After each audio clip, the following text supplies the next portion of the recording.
இன்றைக்கி என்ன படம் பார்க்க போகிறோம்னா செகண்ட் கேஸ் ஆஃப் சீதாராம். இந்த படம் பார்த்தீங்கன்னா கன்னடத்தில் ரிலீஸ் ஆன ஒரு க்ரைம் இன்வெஸ்டிகேஷன் படம். வாங்க இந்த படத்தோட கதையை இப்போ பார்க்கலாம்.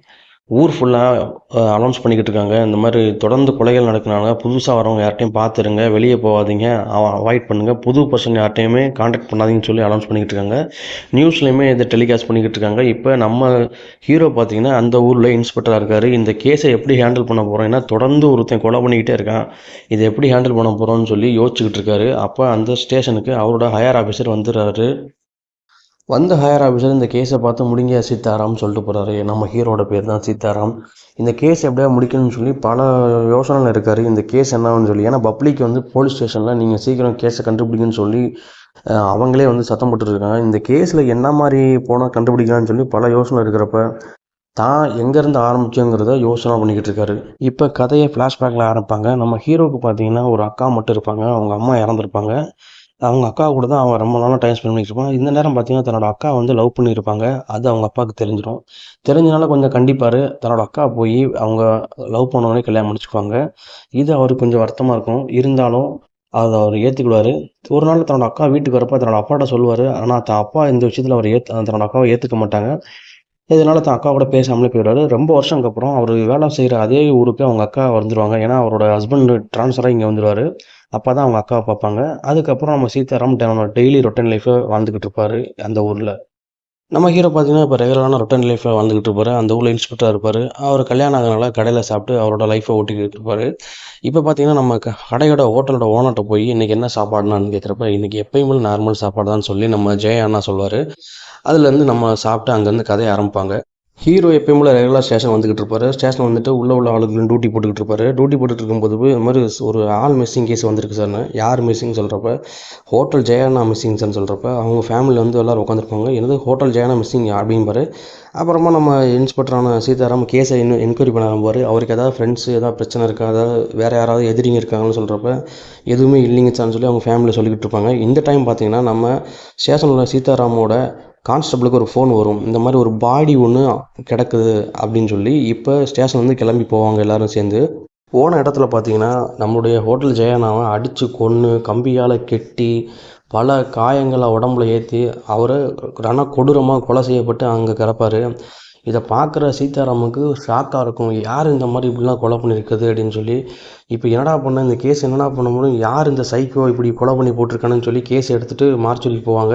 டாக்டர் இதை என்கொயரி பண்ணிட்டு இந்த மாதிரி என்னோடய லைஃப்பில் பார்த்ததே கிடையாது, இந்த மாதிரி கொலை பண்ணுறேன் ஒரு கம்ப்ளீட் சைக்கோ பார்த்து தான் இருக்க முடியும்னு சொல்கிறப்ப இன்ஸ்பெக்டருக்கு என்னடா பண்ண இந்த கேஸை எப்படா கிளியர் பண்ண போகிறோம், யாரா இந்த சைக்கோ இப்படிலாம் கொலை பண்ணுறவன்னு சொல்லி பல யோசனையில் இருக்கார்.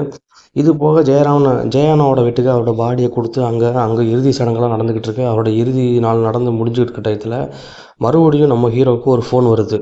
இப்போ நம்மளுடைய சீதாராம் பார்த்தீங்கன்னா அந்த இடத்துக்கு கிளம்பி போய் பார்க்குறாரு. போய் பார்க்குறப்ப ஜெயா அண்ணாவை எப்படி கொண்டு இருந்தாங்களோ அதே பேட்டர்னில் ஒரு பாடி இருக்குது. அதே பேட்டர்னில் அவனை முள்ளு கம்பியால் சுற்றி உடம்புல பல இடங்களை அடித்து கொன்று போட்டிருக்காங்க. இப்போ இந்த கேஸ் பெருசாகுது. ஸ்டேஷனோட ஹையர் ஆஃபீஸர் வந்து இந்த கேஸ் எப்படியா முடிக்க பாருங்கள் சீதாராம், இது ரொம்ப ஒரு பெரிய இஷ்யூ ஆயிரும், மேல் இடத்துக்கு பெரிய ப்ரெஷர் ஆயிரும்னு சொல்கிறப்ப இந்த கேஸை எப்படி முடிப்பீங்களோ முடிங்கன்னு சொல்லி உங்களுக்கு என்ன சப்போர்ட் பண்ணாலும் கேளுங்கன்னு சொல்லிட்டு போயிடுறாரு.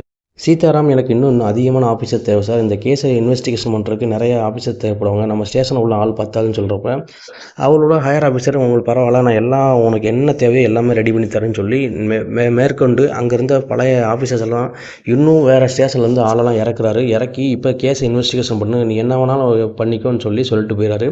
இப்போ சீதாராம் சொல்கிறாரு, நம்ம தேடிக்கிட்டு இருக்க அக்யூஸ்ட் பார்த்தீங்கன்னா ரொம்ப நார்மலான பர்சனாக தான் இருப்பான், ஏன்னா இவ்வளோ தூரம் கொலை பண்ணுறவன் ரொம்ப அக்யூரேட்டாக கொலை பண்ணிக்கிட்டு இருக்கான், அதனால் நம்ம ரொம்ப நார்மல் பர்சனாக வச்சு தான் நம்ம என்கொயரி ஆரம்பிக்கணும்னு சொல்லிட்டு கிளம்புவார். இப்போ சீதாராம் கேஸை இன்வெஸ்டிகேஷன் பண்ண ஆரம்பிக்கார். முதல் கொலை நடந்திருக்கும் பார்த்தீங்கன்னா அங்கேருந்து இன்வெஸ்டிகேஷன் ஆரம்பிக்கார்.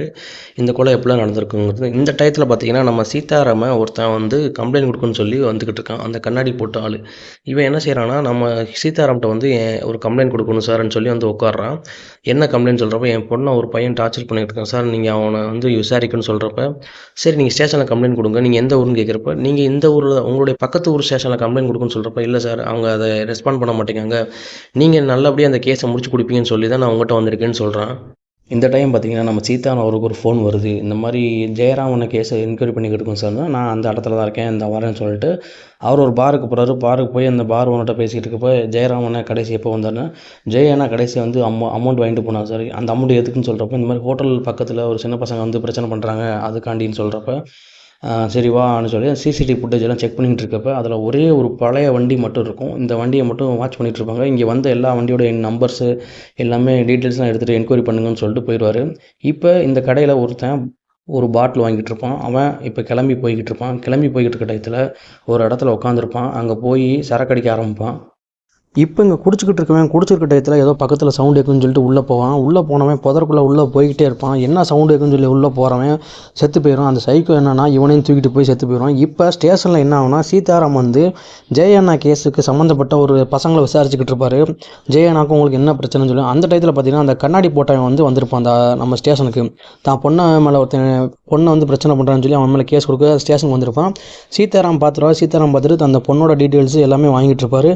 வாங்கினதுக்கப்புறம் அவனும் ஸ்டேஷனை ஃபுல்லாக நோட்டம் விட்டுக்கிட்டு இருப்பான். அந்த டைம் பார்த்தீங்கன்னா சீதாராமுக்கு ஒரு ஃபோன் வரும். இந்த மாதிரி ஒருத்தர் இறந்துட்டார், பாடி இருக்குன்னு சொல்லி மறுபடியும் சீதாராம் அங்கே கிளம்பி போய் பார்ப்பார்.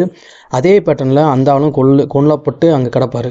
இப்போ பாடியை எடுத்து போஸ்ட்மார்ட்டத்துக்கு அனுப்பிக்கிட்டு இருப்பாங்க. அந்த டயத்தில் பார்த்தீங்கன்னா அவரோட பொண்ணும் அந்த இடத்துக்கு வந்திருப்பாங்க. இந்த மாதிரி அவங்களோட அப்பா தான் இறந்துட்டாங்கன்னு சொல்லி இப்போ அவருக்கு ஒரு கன்ஃபியூஸ் ஆகும். ஏன்னா இறக்குறவங்க எல்லா வீட்டிலுமே பெண் பிள்ளைகள் மட்டும்தான் இருக்கும். இப்போ என்னடா பண்ணணும்னு யோசிச்சுக்கிட்டு இருப்பாரு. ஏன்னா டெய்லி ஒரு மிஸ்ஸிங் கேஸ் வருது, அது போக அவங்களும் இறந்துடுறாங்க அப்படின்னு இப்போ கன்ஃபியூஸாக இருக்கிறவர் தன்னோட கன்னை தேடிக்கிட்டு இருப்பார். ஸ்டேஷனில் வந்து தன்னோட கண்ணு காணாமல் போயிடும். தன்னோட கன் எங்கே இருக்குன்னு சொல்லி தேடிக்கிட்டு இருப்பார். என்னடான்னு சொல்லி கன் எங்கே இருக்குன்னு சொல்லி ஸ்டேஷனில் எல்லார்ட்டையும் கேட்டுக்கிட்டு இருப்பார். கன்னை காணுன்னு சொல்லி இது யாராக எடுத்திருப்பாங்கன்னு சொல்லி சந்தேகப்பட ஆரம்பிப்பார். அதை யார் எடுத்திருப்பாங்கன்னு யோசிச்சுக்கிட்டு இருப்பார். அந்த டயத்தில் பார்த்தீங்கன்னா